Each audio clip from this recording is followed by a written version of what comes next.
Hello, welcome to four education. ഇപ്പൊ 2025 December NET എക്സാമിന്റെ provisional answer key out ആയിട്ടുണ്ട്. സ്വാഭാവികമായും ഏതെല്ലാം ക്വസ്റ്റ്യൻസ് ചലഞ്ച് ചെയ്യാൻ പറ്റും, ഏതെല്ലാം ക്വസ്റ്റ്യൻസ് ആണ് കറക്റ്റ് ആയിട്ടുള്ളത്, എന്തെങ്കിലും മിസ്റ്റേക്കുകൾ ഉണ്ടോ എന്നൊക്കെ അറിയാനുള്ള ഒരു താല്പര്യം ഉണ്ടാകും. അതുമായി ബന്ധപ്പെട്ട് നല്ല രീതിയിൽ തന്നെ റിസർച്ച് നടത്തിക്കൊണ്ടിരിക്കുകയാണ് പല വിദ്യാർത്ഥി. അപ്പൊ അതുമായി ബന്ധപ്പെട്ട് നമുക്ക് ചലഞ്ചബിൾ ആണ് എന്ന് തോന്നുന്ന ചില ക്വസ്റ്റ്യൻസുകൾ ചർച്ച ചെയ്യുക എന്നുള്ളതാണ് ഉദ്ദേശിക്കുന്നത്. സ്വാഭാവികമായും ഒട്ടുമിക്ക പരീക്ഷകളിലും ചലഞ്ച് ചെയ്യാൻ ഉണ്ടാവാറുണ്ട്. കഴിഞ്ഞ തവണ രണ്ടെണ്ണമായിരുന്നു അങ്ങനെ ഡ്രോപ്പ് ആയിട്ടുള്ളത്. അറബിക്കിലും പേപ്പർ വണ്ണിലും ഓരോന്ന് വീതം രണ്ടെണ്ണം ഡ്രോപ്പ് ആയിരുന്നു. പേപ്പർ വണ്ണിൻ്റെത് നമ്മൾ ഇതിൽ ചർച്ച ചെയ്യുന്നില്ല. അറബിക്കിൽ വരുന്ന ചലഞ്ചബിൾ ആണ് എന്ന് നമുക്ക് തോന്നുന്ന ചില ക്വസ്റ്റ്യൻസ് മാത്രമേ പറയുന്നുള്ളൂ. ഒരു പക്ഷേ അവര് നമ്മൾ ചലഞ്ച് ചെയ്യുന്നത് അവരെ അക്സെപ്റ്റ് ചെയ്തേക്കാം, ഒരു പക്ഷേ അവര് അക്സെപ്റ്റ് ചെയ്തു കൊള്ളണമെന്നില്ല. ഏതായാലും തെളിവുകൾ, പ്രൂഫ് ഉണ്ടാവുക എന്നുള്ളത് വളരെ ഇമ്പോർട്ടന്റ് ആണ്. അപ്പൊ ആ രീതിയിൽ നമുക്ക് അവൈലബിൾ ആയിട്ടുള്ള പ്രൂഫുകൾ വെച്ചുകൊണ്ടാണ് നമ്മൾ ഈ ക്വസ്റ്റ്യൻസ് ചലഞ്ചബിൾ ആണ്, നമുക്ക് ചലഞ്ച് ചെയ്യാവുന്നതാണ് എന്ന് നമ്മൾ പറയുന്നത്. ഓക്കെ, ആദ്യമായിട്ട് ക്വസ്റ്റ്യൻ നമ്പർ അവസാനം 6108 വരുന്ന ഒരു ടേബിൾ ക്വസ്റ്റ്യൻ ഉണ്ട്. ഫദലേക്ക് ഹൈറാബാദി, സഹാറൻ ഫുരി, ഉമർ ഖാദി റഹിമുല്ല, അൻവർ ഷാ കാശ്മീരി, 4 പേരെയും അവരുടെ രചനകളെയും ഈ ഭാഗത്തുമായിട്ട് നൽകിയിട്ടുള്ള ഒരു ക്വസ്റ്റ്യൻ ആണ്. ഇതില് രണ്ടാമത്തെ ഓപ്ഷനും നാലാമത്തെ ഓപ്ഷനും ശരിയായിട്ടാണ് കൊടുത്തിട്ടുള്ളത്. ശരിയായിട്ട് കൊടുത്തു മീൻസ് ഒരേപോലെയാണ് കൊടുത്തിട്ടുള്ളത്. NTA ഇത് രണ്ടാമത്തേതാണ് ശരി എന്ന് പറയുന്നത്. ഇത് രണ്ടാമത്തത് നോക്കിയാലും നാലാമത്തത് നോക്കിയാലും ഒരേ ഓപ്ഷനാണ്. 1 അലിഫ് 2 അലിഫ് 2, ബാവ് 1 ബാവ് 1, ജീമ് 4 ജീമ് 4, ദാല് 3 ദാല് 3. അപ്പൊ രണ്ട് ഓപ്ഷനും രണ്ടും നാലും സെയിം ഓപ്ഷൻസ് ആയതുകൊണ്ട് തന്നെ 2 എന്നുള്ളതിന്റെ കൂടെ തന്നെ 4ഉം ശരിയാണ്. ചില കുട്ടികൾക്ക് 4ആണ് ഇവിടെ മാർക്ക് ചെയ്തിട്ടുള്ളത്. അതുകൊണ്ട് 4ഉം ശരിയാണ് എന്ന രീതിയിൽ ഇത് ചലഞ്ച് ചെയ്യാവുന്നതാണ്. ഓക്കെ,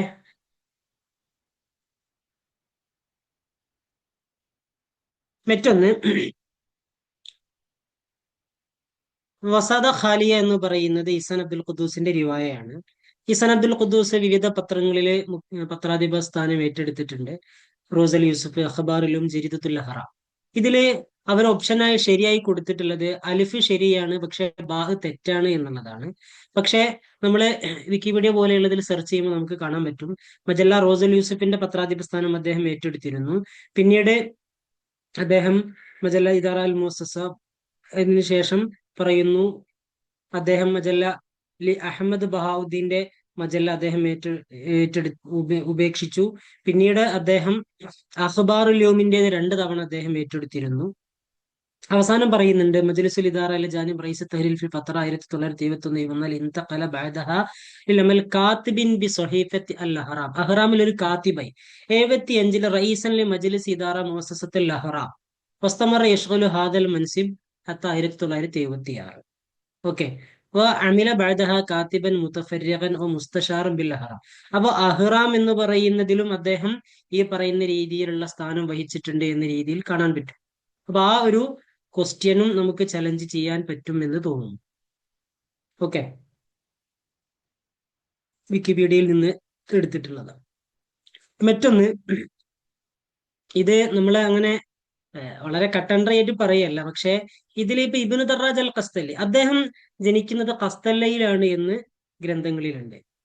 ഒന്നുകൂടി കൃത്യമായിട്ട് ജയ്യാൻ എന്ന് പറയുന്ന പ്രദേശത്താണ്. അത് ഖുർത്തുബയുടെ അടുത്ത് വരുന്ന ഒരു പ്രദേശമാണ്. അതല്ലാതെ ഖുർത്തുബയിൽ കൃത്യമായിട്ട് അദ്ദേഹം ജനിച്ചു എന്നൊരു പരാമർശം കാണുന്നില്ല. ഉമ്മഹാത്തുൽ കുത്തുബിലൊക്കെ ഫാഹൂരിയിലും അതേപോലെ ഫറൂഖൊക്കെ എടുത്തു നോക്കിയാൽ അദ്ദേഹം ഖസ്തല്ലയിൽ ജനിച്ചു അല്ലെങ്കിൽ ജയ്യാൻ, ഖുർത്തുബയുടെ അടുത്തുള്ള ജയ്യാനിൽ ജനിച്ചു എന്ന് കാണാം. ഇവര് തെറ്റായിട്ട് കൊടുത്തിട്ടുള്ളത്, തെറ്റായത് കണ്ടെത്താനാണ് ഇവിടെ ഉള്ളത്. ഇബ്നു ഖഫാജ ബലൻസിയ എന്ന് പറയുന്നത് തെറ്റാണ്. ഇബ്നു ഖഫാജയുടെ ഇഷ്ബീലിയാണ്. അപ്പോ ഇബ്നു ഖഫാജ ഇഷ്ബീലിയാണ്, വലൻസിയ അല്ല. അതുകൊണ്ട് വലൻസിയ എന്നുള്ളത് തെറ്റാണ് എന്നുള്ളതാണ് ഇവിടെ പറയുന്നത്. ഇപ്പൊ ഇബ്നു ദറാജ് അൽ ഖസ്തലിയുടേത് നമ്മുടെ ഫറൂഖ് നോക്കിയാൽ നമുക്ക് കാണാൻ പറ്റും, അദ്ദേഹം ഉലിദ ഫിൽ മുഹറം ഫി ജയ്യാൻ ഫിൽ അഗ്ലബ്. കൂടുതൽ ആളുകളും പറയുന്നത് അനുസരിച്ചിട്ട് അദ്ദേഹം ജയ്യാൻ എന്ന് പറയുന്ന പ്രദേശത്താണ് ജനിച്ചത്. ജയ്യാൻ എവിടെയാണ്? ഷർഖ ഖുർത്തുബ, കുർഡോവയുടെ പടിഞ്ഞാറ്, ഖുർത്തുബയുടെ കിഴക്ക് ഭാഗത്താണ് ജയ്യാൻ എന്ന് പറയുന്നത്. അപ്പൊ ജയ്യാൻ എന്ന് പറയുന്നതാണ് എക്സാക്ട് ലൊക്കേഷൻ എന്ന് പറയുന്നത്. ഫാഹൂരിൽ പറയുന്നത് അദ്ദേഹം ജനിക്കുന്നത് എവിടെയാണ്? ഫി ഹാദിഹിൽ ബൽദ. ഏത് ബൽദ? അതിന് തൊട്ടുമുമ്പ് പറയുന്നുണ്ട് മദീനത്ത് ബിൽ അന്ദലുസ് യുഖാലു ലഹാ ഖസ്തല്ല. അപ്പൊ ഖസ്തല്ലയിലാണ് ഇബ്നു ദറാജൻ. അപ്പൊ ഇബ്നു ദറാജിന്റെ അത് ഖുർത്തുബ എന്ന് കൃത്യമായിട്ട് പറയുന്നില്ല, അല്ലെങ്കിൽ ഖുർത്തുബയുടെ ഒക്കെ ഒരു ഭാഗമായിട്ടുള്ള മറ്റൊരു സ്ഥലത്താണ് അദ്ദേഹം ജനിക്കുന്നത്. എന്നാൽ ഇബ്നു ഖഫാജയുടേത് ഈ പറയുന്ന ഇഷ്ബീലിയ എന്ന് പറയുന്നത് വലൻസിയ എന്ന് പറയുന്ന സ്റ്റേറ്റിന്റെ ഭാഗമായിട്ട് വരുന്നതാണ്. ഇപ്പോ ഇബ്നു ഹാനിന്റെ നോക്കിയാൽ അദ്ദേഹം ജനിക്കുന്നത് ഇഷ്ബീലിയ എന്ന് പറയുന്ന ഗ്രാമത്തിൽ, അവിടെയുള്ള ഒരു ഗ്രാമങ്ങളിൽ ഒന്നാണ്. ഓക്കെ. ഈ ഇഷ്ബീലിയ എന്ന് പറയുന്നത് എവിടെയാണ്? ഇഷ്ബീലിയ എന്ന് പറയുന്നത് ഈ ഈ ഇഷ്ബീലിയ എന്ന് പറയുന്ന പ്രവിശ്യയിലെ ഒരു ഭാഗമാണ് വലൻസിയ എന്ന് പറയുന്നത്. അപ്പൊ ഈ ഇഷ്ബീലിയ എന്ന് പറയുന്നത് വലിയൊരു ഭാഗമാണ്. അതിനകത്ത് വരുന്ന ഒരു ചെറിയ ഭാഗമാണ് വലൻസിയ എന്ന് പറയുന്നത്. ഓക്കെ, നമ്മള് വലൻസിയ, സെവിയ എന്നൊക്കെ പറയുന്നത് പോലെയുള്ളതാണ്. അപ്പൊ ആ അർത്ഥത്തില് ഒരു ബന്ധം നേരത്തെ ഇബ്നു ദറാജിന്റേത്, ഞാൻ ഇവിടെ ഉദ്ധരിക്കുന്നത് ഇബ്നു ഖഫാജയുടേത് ശരിയാണ് എന്നുള്ള അർത്ഥത്തിലല്ല. ഇബ്നു ദറാജ് അൽ ഖസ്തല്ലിയുടേത് എക്സാക്ട് പ്ലേസ് അല്ല, ഇബ്നു ഖഫാജയുടേത് എക്സാക്ട് പ്ലേസ് അല്ലാതെ പോലെ തന്നെ ഇബ്നു ദറാജ് അൽ ഖസ്തല്ലിയുടേതും എക്സാക്ട് പ്ലേസ് അല്ല. അപ്പൊ ഖസ്തല്ല എന്നുള്ളതല്ല ഓപ്ഷനിലുള്ളത്, കുർത്തുബ എന്നുള്ളതാണ്. അപ്പൊ ജയ്യാൻ എന്ന് പറയുന്നത് കുർത്തുബയുടെ ഒരു ഭാഗമാണ്. ഇവിടെ ഇബ്നു ഖഫാജയുടേത് കൊടുത്തിട്ടുള്ളത് വലൻസിയാണ്. വലൻസിയ എന്ന് പറയുന്നത് ഇഷ്ബീലിയയിൽ വരുന്ന ഒരു പ്രദേശമാണ്. അപ്പൊ ഇഷ്ബീലിയാണ് അദ്ദേഹം ജനിച്ചത് എന്നുള്ളതാണ് പറയുന്നത്. ഇപ്പൊ ഇഷ്ബീലിയ എന്ന് പറയുന്നത് വലിയൊരു പ്രവിശ്യയാണ്. വലൻസിയ, സെവിയ എന്ന് പറ അതിനകത്ത് വരുന്ന ഒരു സിറ്റിയാണ് വലൻസിയ എന്ന് പറയുന്നത്. ഓക്കെ.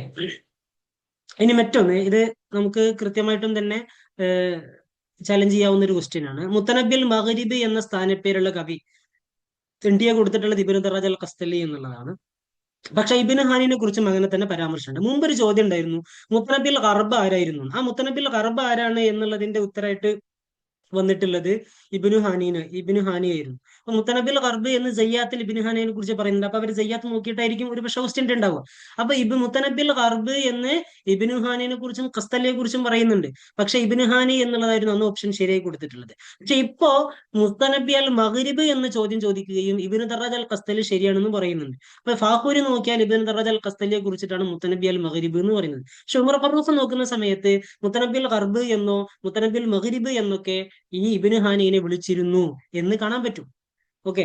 അപ്പോ ഇബ്നു ദറാജ് അൽ ഖസ്തലി അദ്ദേഹത്തെ മുത്തനബിൽ മഗ്രിബ് എന്ന് പേര് വെച്ചു. ഇത് ഫാഖൂരിയാണ്. ഇത് ഇബ്നു ദറാജിന്റെ ഒരു ലഖബായിട്ട് അവർ കൊടുത്തിട്ടുണ്ട്. അപ്പൊ ഇബ്നു ദറാജിന്റെ ഓപ്ഷൻ ശരി തന്നെയാണ്. പക്ഷെ അതിന്റെ കൂടെ ഇബ്നു ഹാനിന്റേതും ഉണ്ട് എന്നുള്ളതാണ് നമ്മൾ പറയുന്നത്. ഹത്താ സുമ്മി അണ്ടില്ല, ഇബ്നു ദറാജിന് മുത്തനബിൽ ഗർബ് എന്നും പേരുണ്ട്. ഇത് ഫറൂഖത്തേതാണ്. അത് മുമ്പ് പരീക്ഷയ്ക്ക് ചോദിച്ചിരുന്നതിൽ ഇബ്നു ദറാജ് ഉണ്ടായിരുന്നെങ്കിലും ഇബ്നു ഹാനിനെ മാത്രമേ ശരിയാക്കി കൊടുത്തിട്ടുള്ളൂ. അപ്പൊ ഇത് നമ്മൾ ചലഞ്ച് ചെയ്യണം എന്ന് പറയുന്നത് മുത്തനബിൽ മഗ്രിബ് എന്ന പേര് ആർക്ക് കൂടിയുണ്ട്? ഇബ്നു ഹാനിന് കൂടിയുണ്ട്. നോക്കൂ, ഇബ്നു ഹാനിന്റെ കവിതയെ കുറിച്ച് പറയുന്നിടത്ത് ഈ ഫറൂഖ് പറയുന്നത് കാണാം, വഖദ് സമ്മൂഹു മുത്തനബി അൽ മഗ്രിബ് ഔ മുത്തനബി അൽ ഗർബ്. രണ്ട് രീതിയിലും പേര് വെച്ചിട്ടുണ്ട്. അപ്പോ ഇബ്നു ഹാനിനും ഇബ്നു ദറാജക്ക് മുത്തനബി അൽ മഗ്രിബി എന്നുള്ള പോലെ ഇബ്നു ഹാനിനും ഉണ്ട്. അതുകൊണ്ട് ഈ ക്വസ്റ്റ്യനും ചലഞ്ച് ചെയ്യാവുന്നതാണ്. ഓക്കെ. പിന്നീടുള്ള അടുത്തൊരു ചോദ്യം എന്ന് പറയുന്നത്, താഴെയുള്ള ആളുകളെ ജനനം നോക്കിയിട്ട് തസാവുദിയായിട്ട് എഴുതുക. തസാവുദി എന്ന് പറയുമ്പോൾ ചെറുതിൽ നിന്ന് വലുതിലേക്ക് പോകണം. ചെറിയ ആൾ ഏറ്റവും അവസാനം ജനിച്ച ആളാണ് ചെറിയ ആൾ എന്ന് പറയുന്നത്. അപ്പൊ ഇവിടെ കൊടുത്തിട്ടുള്ള ആളുകളെ വെച്ച് നോക്കുന്ന സമയത്ത് ഇതിൽ യഹിയ ജനിക്കുന്നത് 1905-ലാണ്.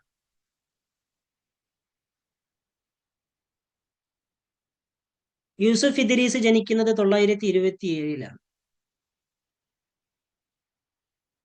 ഇഹ്സാൻ അബ്ദുൽ ഖുദ്ദൂസ് ജനിക്കുന്നത് 1919-ലാണ്.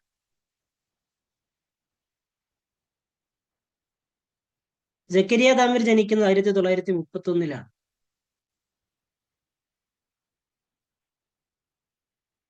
മുസ്തഫ മംഫലുദ് ജനിക്കുന്നത് 1872 അല്ലെങ്കിൽ 876 മറ്റാണ്. അപ്പൊ നമ്മളോട് പറഞ്ഞിട്ടുള്ളത് ചെറുതിൽ നിന്ന് വലുതിലേക്ക് വരാനാണ്. അപ്പൊ ചെറുത് എന്ന് പറയുമ്പോൾ ഇതിൽ ഏറ്റവും ലാസ്റ്റ് ജനിച്ച ആൾ ആരാണ്? താമിറാണ്. അപ്പൊ ദാലാണ് ആദ്യം വരേണ്ടത്. ഏറ്റവും ചെറിയ ആളിൽ നിന്നാണല്ലോ തുടങ്ങേണ്ടത്. പിന്നെ 27-ലുള്ള ബ ആണ് വരേണ്ടത്. പിന്നെ വരേണ്ടത് 19-ലുള്ള ജീമാണ്. ജീമ്. ശേഷം വരേണ്ടത് ഹംസയാണ്.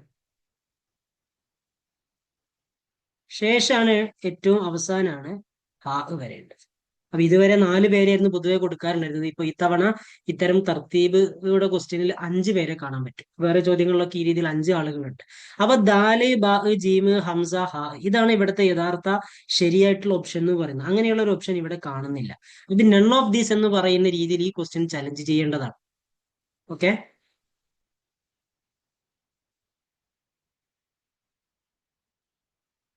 അപ്പോ സക്കരിയ താമിർ ആദ്യം വരണം, പിന്നെ യൂസുഫ് ഇദ്രീസ് വരണം, പിന്നെ ഖുദ്ദൂസ് വരണം, പിന്നീട് യഹ്യ ഹഖി വരണം, ഏറ്റവും അവസാനം മുംഫലൂത്തി വരണം. ഈ രീതിയിലാണ് അത് വരേണ്ടത്.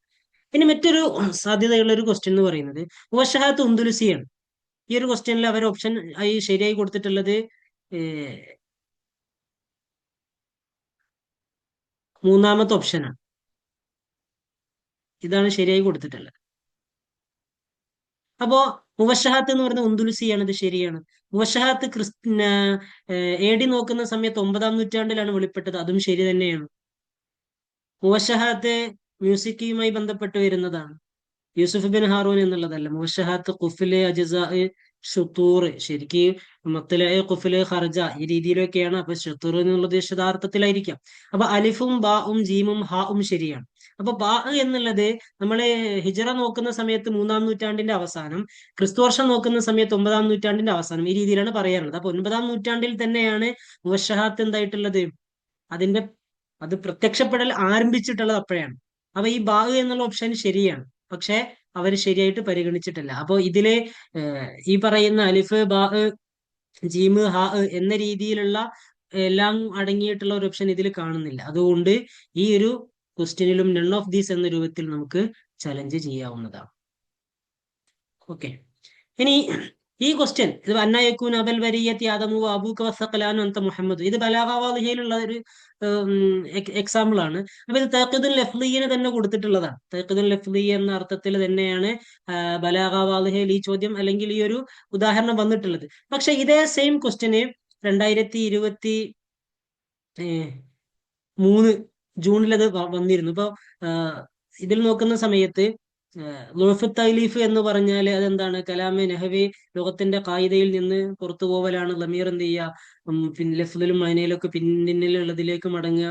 അതിന് ഉദാഹരണം കൊടുത്തിട്ടുള്ളത് വലു അന്ന മജിദൻ അഖലദ ദഹ്റ വാഹിദൻ എന്ന രീതിയിലുള്ളതാണ് ലുഅഫ് തൗലീഫിന് ഉദാഹരണം കൊടുത്തിട്ടുള്ളത്.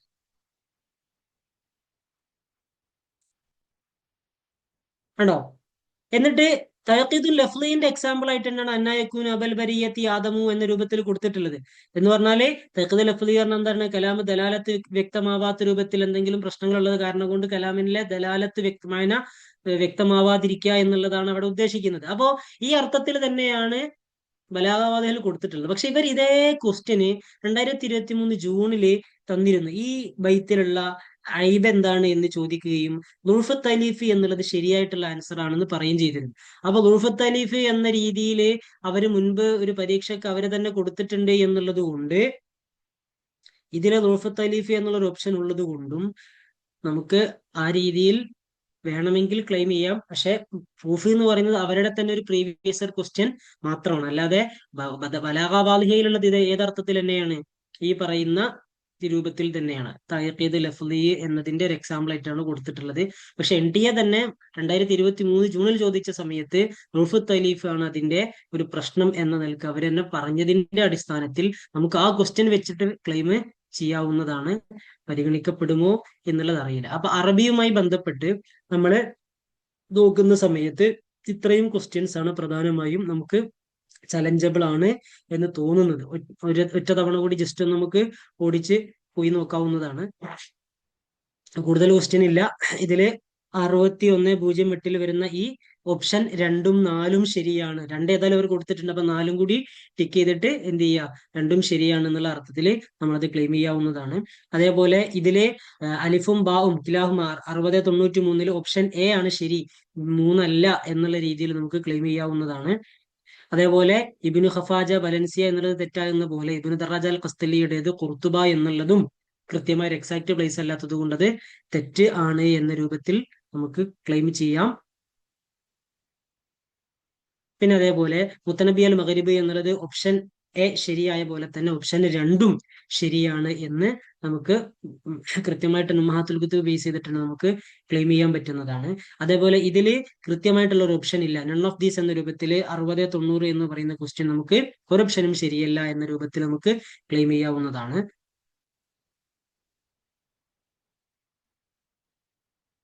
ഇനി അതേപോലെ ഇവിടെ എന്നതും കൂടി 9-ാം നൂറ്റാണ്ടിലാണ്, ക്രിസ്തു വർഷം 9-ാം നൂറ്റാണ്ടിലാണ് മുബശ്ശഹയുടെ ആരംഭം എന്നുള്ളത് ശരിയായതുകൊണ്ട് അതും കൂടി ഉൾപ്പെടുന്ന ഒരു ഓപ്ഷൻ ഇവിടെ പരിഗണിക്കപ്പെട്ടിട്ടില്ല എന്നതുകൊണ്ട് ഇതിലും നൺ ഓഫ് ദീസ് എന്ന് പറയുന്നതാണ് ശരി എന്ന് 60-81 ക്വസ്റ്റ്യനിൽ നമുക്ക് ക്ലെയിം ചെയ്യാവുന്നതാണ്. അന്നയക്കൂൻ അബൽബരിയത്ത് കൃത്യമായിട്ട് അത് ബലാഗാവധയില് തർക്കുൽ ലഫ്ദിന്റെ എക്സാമ്പിൾ ആയിട്ട് തന്നെ പറയുന്നുണ്ട്, അത് ഓക്കെയാണ്. പക്ഷെ NTA തന്നെ മുന്നത്തെ ഒരു ക്വസ്റ്റ്യൻ അത് ലുർഫു തലീഫ് ആണ് എന്ന് പറഞ്ഞ് എന്തായിട്ടുണ്ട്, ചോദിച്ചിട്ടുണ്ട്. അപ്പോ ആ അർത്ഥത്തിൽ NTA ലുർഫു തലീഫ് എന്നുള്ളത് ശരിയാണ് എന്ന് പറഞ്ഞിട്ടുണ്ട്. അപ്പോൾ അത് വെച്ചിട്ട് നമുക്കത് ക്ലെയിം ചെയ്യാം. അത് എത്രത്തോളം പരിഗണിക്കപ്പെടും എന്നുള്ളതിൽ ആശങ്കയുണ്ട്. അപ്പോൾ ഈ പറയുന്നതൊക്കെ നമ്മുടെ ഒരു തെളിവുകളുടെ അടിസ്ഥാനത്തിൽ ശരിയാണ് എന്നുള്ളതാണ് ബോധ്യമാവുന്നത്. ഒരു പക്ഷേ പരിഗണിക്കപ്പെടുമോ എന്നറിയില്ല. അവർക്ക് ഒരുപക്ഷെ ഇതിനെ ക്രോസ് ചെയ്യുന്ന ആർഗ്യുമെന്റ്സ് അല്ലെങ്കിൽ തെളിവുകൾ ഉണ്ടാവാം. ഇനി മുന്നേയൊക്കെ നമ്മൾ ശരിയാണ് എന്ന് എല്ലാ അർത്ഥത്തിലും ഉള്ള ഗ്രന്ഥം പോലും അവർ തന്നെ ഒരു ക്വസ്റ്റ്യൻ ശരിയായിട്ട് പറഞ്ഞത് വേറൊരു ക്വസ്റ്റ്യൻ തെറ്റായത് കൊണ്ട് നമ്മൾ അത് തെറ്റാണ്, വേറൊരു ക്വസ്റ്റ്യനുകൾ ഇങ്ങനെ പറഞ്ഞിട്ടുണ്ട്, മാത്രമല്ല തെളിവുകളും ഉണ്ട് എന്ന് പറഞ്ഞിട്ടും അത് ഇതായിട്ടില്ല. അപ്പോൾ ഒരുപക്ഷെ പരിഗണിക്കപ്പെടുമെന്ന് അറിയില്ല. ഏതായാലും നമുക്ക് നമ്മുടേതായ രീതിയിൽ ക്ലെയിം ചെയ്യാനുള്ള ഓപ്ഷൻസ് ഈ ചോദ്യങ്ങളിൽ ഉണ്ട് എന്നുള്ളതാണ് പറയണം. അപ്പൊ അറബിക്കിൽ ഇത്രയും ക്വസ്റ്റ്യൻസ് ആണ് നമുക്ക് ഒറ്റനോട്ടത്തിൽ ക്ലെയിം ചെയ്യപ്പെടേണ്ടതുണ്ട് എന്ന് തോന്നുന്നത്. ഇൻഷാ അള്ളാ നമുക്ക് ക്ലെയിം ചെയ്യാനുള്ള സമയം 15-ാം തീയതി അവസാനിക്കല്ലോ, അപ്പൊ അതിന് മുന്നേ ആയിട്ട് ക്ലെയിം ചെയ്യാവുന്നതാണ്, പരിഗണിക്കപ്പെടുമെന്ന് തന്നെയാണ് കരുതുന്നത്. ഇൻഷാ അള്ളാ. Okay, thank you.